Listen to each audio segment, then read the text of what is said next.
5 ದಿನ ಕಳೆದರೂ Israel Iran ಯುದ್ಧ ಮುಗಿಯುವ ಲಕ್ಷಣ ಕಾಣ್ತಾ ಇಲ್ಲ. ಮಿಸೈಲ್ಗಳ ಸುರಿಮಳೆ ನಿಂತಿಲ್ಲ. ಹೊಸ ಸ್ವರೂಪದಲ್ಲಿ ಯುದ್ಧ ಮುಂದುವರೆದಿದೆ. ಯುದ್ಧ ಭೂಮಿಯಿಂದ ತಾಯ್ನಾಡಿಗೆ ಮರಳಿ ಬರ್ತಾ ಇರುವಂತವರು ಅಲ್ಲಿನ ಭೀಕರ ಕಥೆಗಳನ್ನು ಬಿಚ್ಚಿಡ್ತಾ ಇದ್ದಾರೆ. ಇದುವೇ ಇವತ್ತಿನ ಪಂಚಾಯಿತಿಯ ಮೊದಲ ಸುದ್ದಿ. ಗಲ್ಫ್ನಲ್ಲಿ ಬೆಂಕಿ ಮಳೆ. ಅರಬ್ ದೇಶಗಳಲ್ಲಿ ಅಕ್ಷರಶಃ ಬೆಂಕಿಯ ಮಳೆ ರೀತಿಯಲ್ಲಿ ಮಿಸೈಲ್ಗಳ ದಾಳಿ ಆಗ್ತಾ ಇದೆ. ಇರಾನ್ ಮೇಲೆ ಇಸ್ರೇಲ್ ಮತ್ತು ಅಮೆರಿಕ ಪಡೆಗಳು ಮುಗಿಬಿದ್ದಿದ್ದಾವೆ. ಹಾಗಂತ ಇರಾನ್ ಕೂಡ ಸುಮ್ಮನೆ ಕೊಡುತ್ತಿಲ್ಲ. ಇಸ್ರೇಲ್ ಅನ್ನು ಗುರಿಯಾಗಿಸಿ ಟೆಲ್ ಅವೀವ್ ನಗರದ ಮೇಲೆ ಮುಗಿಬಿದ್ದಿದೆ. ಸರ್ವನಾಶ ಮಾಡೋದಕ್ಕೆ ಹೊರಟಿದೆ. ಅಲ್ಲೂ ಕೂಡ ಭೀಕರವಾದಂತಹ ದಾಳಿಗಳಾಗ್ತಾ ಇದ್ದಾವೆ. ಅರಬ್ ದೇಶಗಳ ಮೇಲೂ ಕೂಡ ಇರಾನ್ ಎಲ್ಲೆಲ್ಲಿ ಅಮೆರಿಕದ ದೂತಾವಾಸಗಳಿದ್ದಾವೆ, ಎಲ್ಲೆಲ್ಲಿ ಅಮೆರಿಕದ ನೌಕಾನೆಲೆಗಳಿದ್ದಾವೆ, ಅವರ ಸೇನಾ ನೆಲೆಗಳಿದ್ದಾವೆ, ಅವುಗಳನ್ನು ಗುರಿಯಾಗಿಸಿ ಕೂಡ ದಾಳಿಯನ್ನು ಇರಾನ್ ನಡೆಸ್ತಾ ಇದೆ. ಇದರ ನಡುವೆ ಇರಾನ್ನ ಪರಮೋಚ್ಚ ನಾಯಕ ಆಯತುಲ್ಲಾ ಅಲಿ ಖಮೇನಿ ಹತ್ಯೆಯ ಬಳಿಕ ಆ ಸ್ಥಾನಕ್ಕೆ ಅವರ ಮಗ ಮುಜ್ತಬಾ ಖಮೇನಿ ನೇಮಕವನ್ನು ಮಾಡಲಾಗಿದೆ. ನಿನ್ನೆ ಇರಾನ್ ಧರ್ಮಗುರುಗಳ ಸಮಿತಿಯಾದ ಅಸೆಂಬ್ಲಿ ಆಫ್ ಎಕ್ಸ್ಪರ್ಟ್ನಲ್ಲಿ ಸಭೆ ನಡೆಸಿ ಈ ನಿರ್ಧಾರವನ್ನು ತೆಗೆದುಕೊಳ್ಳಲಾಗಿದೆ. ಆದರೆ ಆಯತುಲ್ಲಾ ಅಲಿ ಖಮೇನಿ ಉತ್ತರಾಧಿಕಾರಿಯಾಗಿ ಯಾರೇ ಆಯ್ಕೆಯಾದರೂ, ಯಾರೇ ಇರಾನ್ನ ಸುಪ್ರೀಂ ಲೀಡರ್ ಆದರೂ ಅವರನ್ನು ಹತ್ಯೆ ಮಾಡ್ತೇವೆ ಅಂತ ಹೇಳಿ ಇಸ್ರೇಲ್ ರಕ್ಷಣಾ ಸಚಿವ ಕಾರ್ಡ್ಸ್ ಎಚ್ಚರಿಕೆಯನ್ನು ನೀಡಿದ್ದಾರೆ. ಹಾಗಾದ್ರೆ ಯಾವ ಸ್ವರೂಪದಲ್ಲಿ ಈ ಯುದ್ಧ ನಡೀತಾ ಇದೆ? ಇದರ ನಡುವೆ ಕನ್ನಡಿಗರು ವಾಪಸ್ ಆಗ್ತಾ ಇರುವಂತಹವರು ಗಲ್ಫ್ನಲ್ಲಿ ಅವರು ಕಂಡಿರ್ತಕ್ಕಂತಹ ದೃಶ್ಯಗಳನ್ನ, ಆ ಸ್ಥಿತಿಯನ್ನ, ಅವ್ರಿಗೆ ಕಾಡಿದಂತಹ ಭಯವನ್ನ ಬಿಚ್ಚಿಡ್ತಾ ಇದ್ದಾರೆ. ಅದರ ಬಗ್ಗೆ ಒಂದು ವಿವರವಾದಂತಹ ವರದಿಯನ್ನು ತೋರಿಸ್ತೀನಿ ಇವತ್ತಿನ ಪಂಚಾಯಿತಿಯ ಮೊದಲ ಸುದ್ದಿಯಲ್ಲಿ. ಗಲ್ಫ್ನಲ್ಲಿ ಬೆಂಕಿ ಮಳೆಯ ಬಗ್ಗೆ.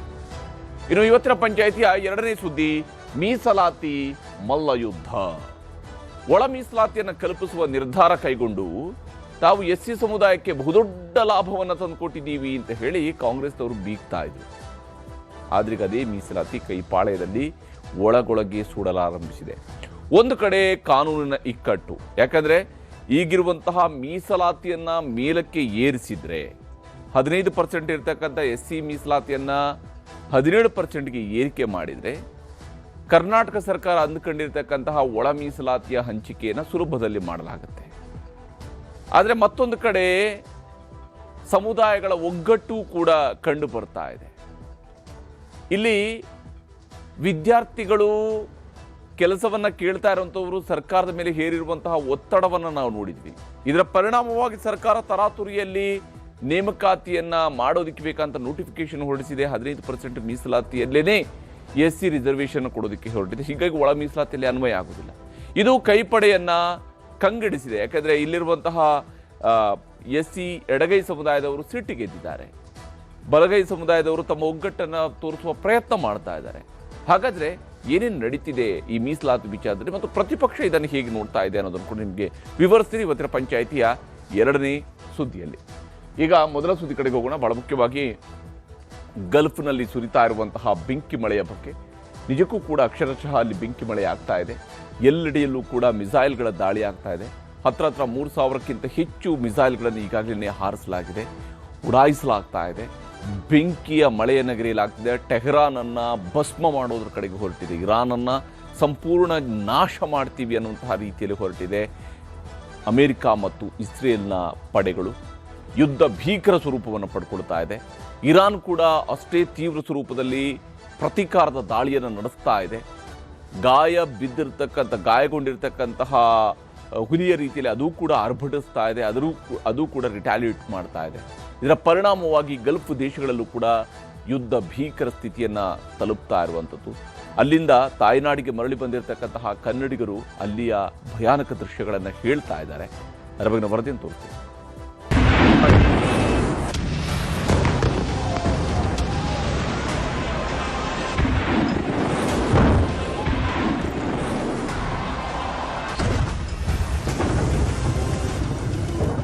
ಭೀಕರ ದಾಳಿ, ಬೀಭತ್ಸ ಸ್ಫೋಟ, ಬೆಂಕಿಯ ಕೆನ್ನಾಲಗೆ ಆಗಸದೆತ್ತರಕ್ಕೆ ಚಿಮ್ಮುತ್ತಿದ್ದು. ಒಂದು ಸ್ಫೋಟಕ್ಕೆ 10 ಕಟ್ಟಡಗಳು ಧ್ವಂಸ ಆಗ್ತಿವೆ. ಈ ಘೋರ ಸ್ಫೋಟ ಸಣ್ಣ ಉದಾಹರಣೆಯಷ್ಟೇ. ಇಂಥ 100 ಬಾಂಬ್ಗಳು ಮಧ್ಯಪ್ರಾಚ್ಯದಲ್ಲಿ ಕ್ಷಣ ಕ್ಷಣವೂ ಕೇಕೆ ಹಾಕುತ್ತಿವೆ. ಅಂದ ಹಾಗೆ ಇದು ಇಸ್ರೇಲ್ ಅಮೆರಿಕ ಜಂಟಿಯಾಗಿ ಇರಾನ್ ರಾಜಧಾನಿಯ ಟೆಹರಾನ್ಗೆ ಹಾಕಿರುವ ಬಾಂಬ್ನ ಭೀಕರ ದೃಶ್ಯ. ಇರಾನ್ ಕ್ಷಿಪಣಿ ಸಂಗ್ರಹಣಾ ಘಟಕಗಳೇ ನಿರ್ನಾಮ. ಪಶ್ಚಿಮ ಇರಾನ್ನ ಇಸ್ಫಹಾನ್ನಲ್ಲಿರುವ ಗದರ್ ಕ್ಷಿಪಣಿಗಳ ಘಟಕ ಆಗಿದ್ದು, ಇದೇ ಜಾಗದಲ್ಲೇ ಇರಾನ್ನ ಅರ್ಧಕ್ಕರ್ಧ ಬ್ಯಾಲಿಸ್ಟಿಕ್ ಕ್ಷಿಪಣಿಗಳ ಸಂಗ್ರಹ ಆಗಿದೆ. ಇಲ್ಲೇ ಇರಾನ್ ದೈತ್ಯ ಕ್ಷಿಪಣಿಗಳನ್ನ ಉತ್ಪಾದನೆ ಮಾಡುತ್ತಿತ್ತು. ರಹಸ್ಯವಾಗಿ ಯಾರಿಗೂ ಗೊತ್ತಿಲ್ಲದೆ ಬೆಟ್ಟಗುಡ್ಡಗಳ ಮಧ್ಯೆ ಇದ್ದ ಈ ಅಡಗು ತಾಣವನ್ನ ಇಸ್ರೇಲ್ ಉಡೀಸ್ ಮಾಡಿದೆ.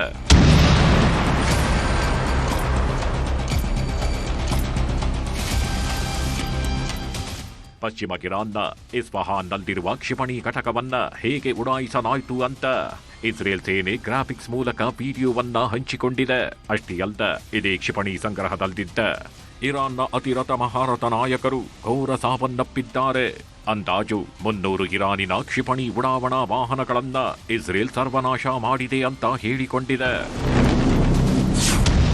ಇರಾನ್ನಿಂದಲೂ ಇಸ್ರೇಲ್ ಮೇಲೆ ಘೋರ ದಾಳಿ. ಇದು ಇರಾನ್ ದೇಶ ಪ್ರಯೋಗಿಸಿದ್ದ ಫತ್ತಾ-2 ಇರಾನಿ ಹೈಪರ್ಸಾನಿಕ್ ಕ್ಷಿಪಣಿ. ಎಷ್ಟು ವೇಗದಲ್ಲಿ ಈ ಕ್ಷಿಪಣಿ ಇಡೀ ಏರಿಯಾವನ್ನೇ ಹೇಗೆ ನಿರ್ನಾಮ ಮಾಡಿತು ನೋಡಿ. ಇರಾನಿನ ಕ್ಷಿಪಣಿಗಳು ಆಕಾಶದಲ್ಲಿ ಇಸ್ರೇಲ್ನ ಒಂದೊಂದು ದಾಳಿಯನ್ನು ಹಿಮ್ಮೆಟ್ಟಿಸ್ತಿದೆ ಅಂತ ಇರಾನ್ ಆರ್ಮಿ ಈ ವಿಡಿಯೋ ಪೋಸ್ಟ್ ಮಾಡಿದೆ.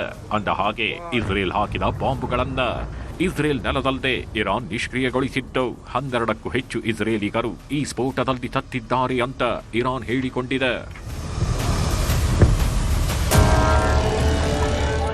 ಈ ದೃಶ್ಯ ದುಬೈನದ್ದು. ದುಬೈನಲ್ಲಿರುವ ಅಮೆರಿಕದ ದೂತಾವಾಸ ಕಚೇರಿಯನ್ನ ಇರಾನ್ ಡ್ರೋನ್ಗಳ ಮೂಲಕ ಹಾಕ್ತಿರೋ ಬಾಂಬ್ಗಳು ಅಮೆರಿಕ ದೂತಾವಾಸ ಕಚೇರಿಯನ್ನೇ ನೆಲಸಮ ಮಾಡಿದೆ. ಇದು ಇಸ್ರೇಲ್ನ ಟೆಲ್ ಅವೀವ್ ನಗರ. ಇರಾನ್ ಹಾಕ್ತಿರೋ ಸೇಡಿನ ಬಾಂಬ್ಗಳು ಇಸ್ರೇಲ್ನ ಟೆಲ್ ಅವೀವ್ ನಗರದ ಕಟ್ಟಡಗಳನ್ನೇ ಹೇಗೆ ಧ್ವಂಸ ಮಾಡಿ ನಾಶ ಮಾಡಿದೆ ಅನ್ನೋದಕ್ಕೆ ಕಣ್ಣೆದುರಿಗಿರೋ ನೈಜ ಉದಾಹರಣೆ.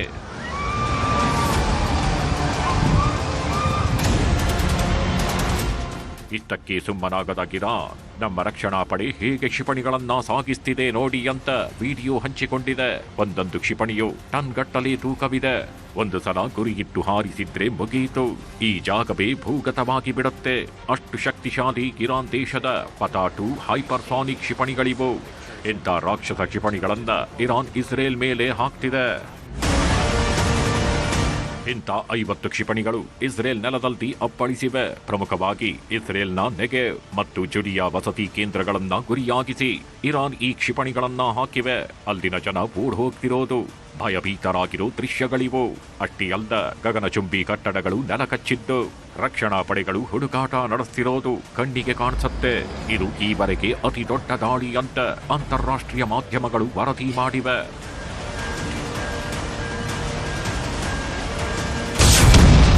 ಇರಾನ್ ನೌಕಾಪಡೆ ಶ್ರೀಲಂಕಾ ಸಮೀಪ ಜಲಸಮಾಧಿ.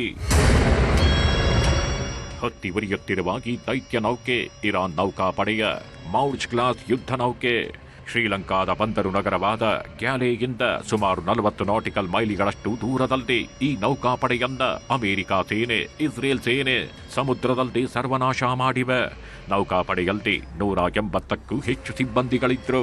ಇದರಲ್ಲಿ 100ಕ್ಕೂ ಹೆಚ್ಚು ಸಿಬ್ಬಂದಿ ಜಲಸಮಾಧಿಯಾಗಿರುವ ಆತಂಕವಿದ್ದು ಶ್ರೀಲಂಕಾ ರಕ್ಷಣಾ ಸಚಿವಾಲಯ ಮಾನವೀಯತೆಯ ದೃಷ್ಟಿಯಿಂದ ರಕ್ಷಣೆಗೆ ಧಾವಿಸಿದೆ.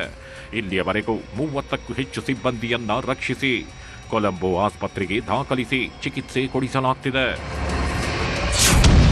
ಅಮೆರಿಕ ನೌಕಾನೆಲೆ ಉಡಾಯಿಸಿದ ಇರಾನ್ ಪಡೆಗಳು ನಡೆಸಿದ ದಾಳಿಗೆ ಹಿಂದೂ ಮಹಾಸಾಗರದಲ್ಲಿ ಅಮೆರಿಕದ ನೌಕಾಪಡೆಯ ವಿಧ್ವಂಸಕ ನೌಕೆ ಸರ್ವನಾಶವಾಗಿದೆ. ಇರಾನ್ ಕರಾವಳಿಯಿಂದ ಸುಮಾರು 650 ಕಿಲೋಮೀಟರ್ ದೂರದಲ್ಲಿ ಟ್ಯಾಂಕರ್ನಿಂದ ಇಂಧನ ತುಂಬಿಸುತ್ತಿತ್ತು. ಆಗ ಗದರ್ 380 ಬ್ಯಾಲಿಸ್ಟಿಕ್ ಕ್ಷಿಪಣಿಯನ್ನ ಇರಾನ್ ಉಡಾಯಿಸಿ ಅಮೆರಿಕ ನೌಕಾ ವಾಹನವನ್ನ ಸಮುದ್ರದಲ್ಲಿ ಸರ್ವನಾಶ ಮಾಡಿದೆ. ಇರಾನ್ ಸರ್ವನಾಶ ಖಚಿತ ಅಂತ ಗುಡುಗಿದ ಟ್ರಂಪ್, ಬಗ್ಗಲ್ದ ಬೆದರಲ್ದ ಅಂತ ಮತ್ತೆ ಇರಾನ್ ದಾಳಿ ಎಚ್ಚರಿಕೆ. ಇರಾನ್ ದೇಶದ ಪರಮೋಚ್ಚ ನಾಯಕ ಖಮೇನಿ ಸತ್ ಮೇಲೆ ಇರಾನ್ ತಲೆಬಾಗುತ್ತೆ ಅನ್ನೋ ಕಲ್ಪನೆಯಲ್ಲಿತ್ತು ಅಮೆರಿಕ. ಆದ್ರೆ ಇರಾನ್ ಕ್ಷಣಕ್ಕೂ ಅಮೆರಿಕ ವಾಯುನೆಲೆಗಳನ್ನ ಸ್ಫೋಟಿಸೋಕೆ ಶುರು ಮಾಡಿದೆ. ಇಲ್ಲಿಯವರೆಗೂ ಅಮೆರಿಕ ಯೋಧರು ಸತ್ತಿಲ್ಲ ಅಂತಿದ್ದ ಡೊನಾಲ್ಡ್ ಟ್ರಂಪ್ ಈಗ 4 ಅಮೆರಿಕ ಸೇನಾಧಿಕಾರಿಗಳ ಸಾವನ್ನ ಖಚಿತಪಡಿಸಿದ್ದಾರೆ. 4 ಅಮೆರಿಕ ಸೇನಾಧಿಕಾರಿಗಳ ಫೋಟೋವನ್ನು ರಿಲೀಸ್ ಮಾಡಲಾಗಿದೆ. ಈಗ ಇರಾನ್ ಜೊತೆ ಯಾವುದೇ ಮಾತುಕತೆಯೂ ಇಲ್ಲ ಅಂತ ಟ್ರಂಪ್ ಶಪಥ ಮಾಡಿದ್ದಾರೆ. ಇನ್ನೊಂದ್ ಕಡೆ ಇರಾನ್ ಮಾತುಕತೆಗೆ ರೆಡಿ ಅಂತಿತ್ತು.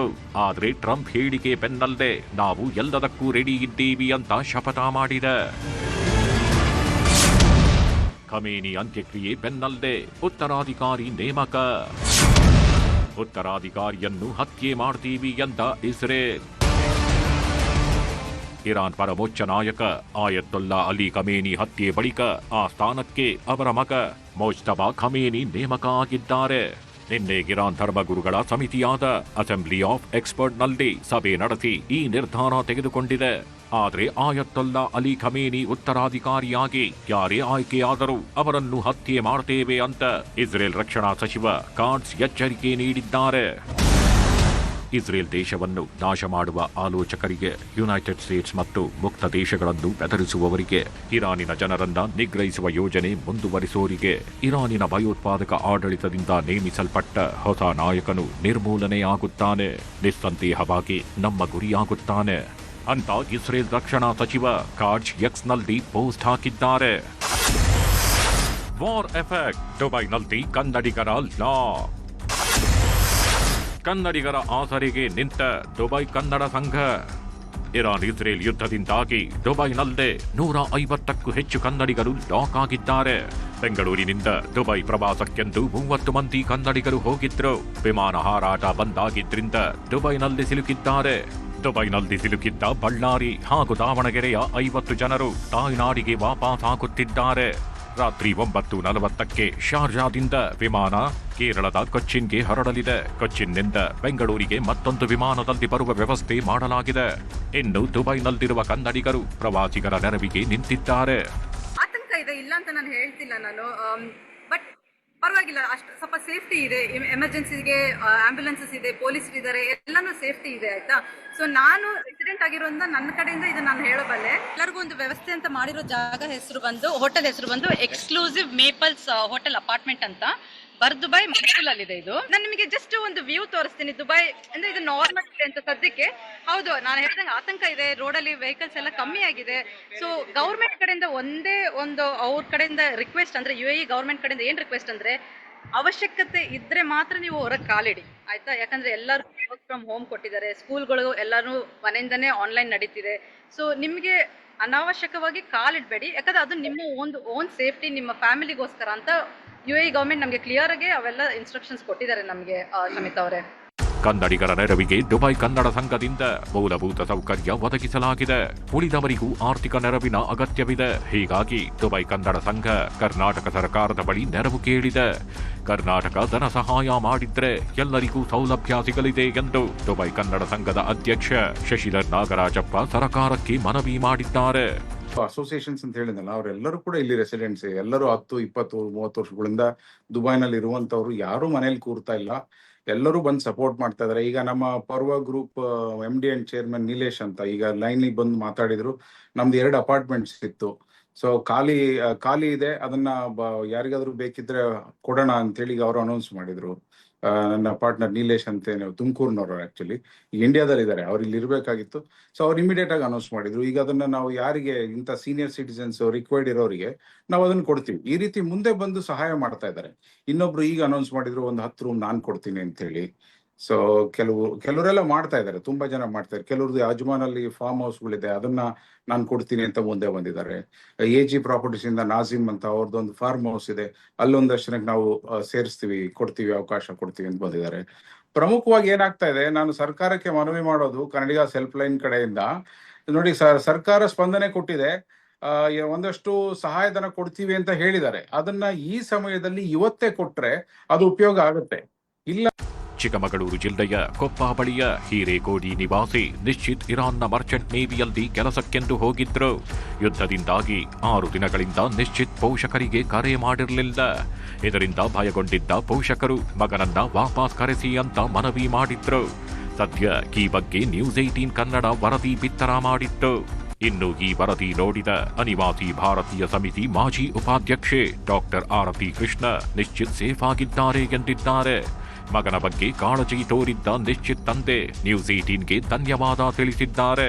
ಯುದ್ಧ ಆಗಿರೋದ್ರಿಂದ ನಮಗೆ ಅಲ್ಲಿ ಒಂದು 7-8 ದಿನದಿಂದ ಫೋನ್ ಮಾಡಿರಲಿಲ್ಲ. ಅವನು ಏನಾಗಿದೆ ಏನು ಅಂತ ನಮಗೂ ಗೊತ್ತಿರಲಿಲ್ಲ. ಈಗ ಒಂದು ಧೈರ್ಯ ಆಗಿದೆ.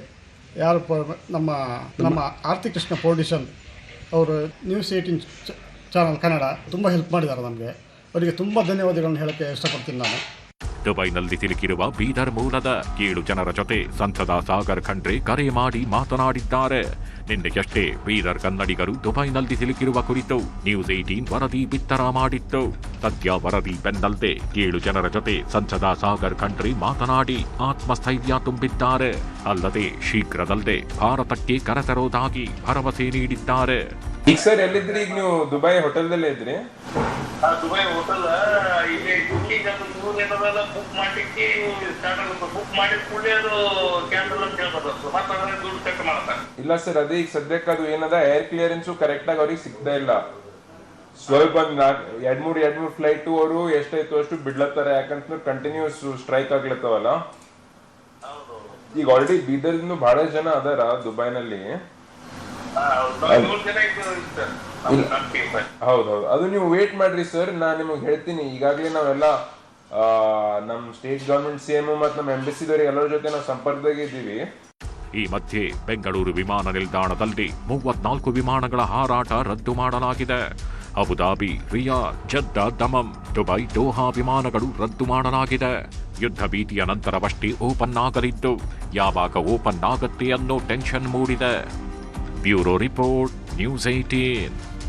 ಮೀಸಲಾತಿಯ ಮಲ್ಲಯುದ್ಧ ಯಾಕಾಕಿ, ಯಾವ ಸ್ವರೂಪದಲ್ಲಿ ಅನ್ನೋದನ್ನು ನಿಮಗೆ ವಿವರಿಸ್ತೀನಿ. ಬಹಳ ಮುಖ್ಯವಾಗಿ ಇಲ್ಲಿ ಎಡ ಮತ್ತು ಬಲದ ಫೈಟ್ ಇದು. ಸರ್ಕಾರಿ ನೌಕರಿ ಭರ್ತಿಗೆ ಆದೇಶ ಹೊರಬಿಡ್ತಾ ಇದ್ದರೆ ಮೀಸಲಾತಿಯ ಫೈಟ್ ಶುರುವಾಗಿದೆ. ಯಾಕಂದರೆ ಆಲ್ರೆಡಿ ರಾಜ್ಯ ಸರ್ಕಾರ ಒಂದು ಕಡೆಯಲ್ಲಿ ಮೀಸಲಾತಿಯನ್ನು ಘೋಷಣೆ ಮಾಡಿದೆ, ಒಳ ಮೀಸಲಾತಿಯನ್ನು ಘೋಷಣೆ ಮಾಡಿದೆ.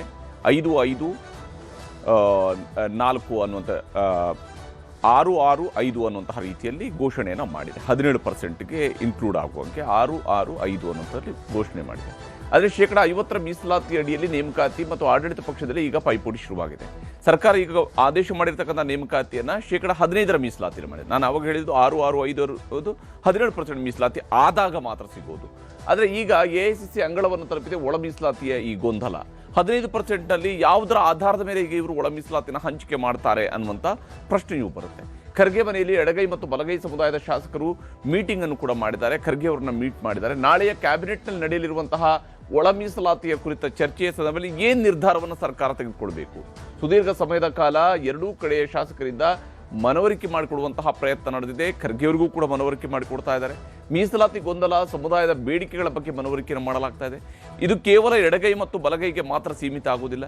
ಒಳ ಮೀಸಲಾತಿನ ಹಂಚಿಕೆ ಮಾಡೋದಕ್ಕೆ ಹೊರಟು ಅಂತ ಹೇಳಿಯಾದರೆ ಈಗ ಸರ್ಕಾರ 15%ಲ್ಲಿ ಹಂಚಿಕೆ ಮಾಡೋಕ್ಕೆ ಹೊರಟು ಅಂತ ಹೇಳಿದರೆ ಉಳಿದ ಸಮುದಾಯಗಳಿಗೆ ಎಷ್ಟು ಕೊಡ್ತಾರೆ ಅನ್ನುವಂತಹ ಪ್ರಶ್ನೆಯೂ ಬರುತ್ತೆ.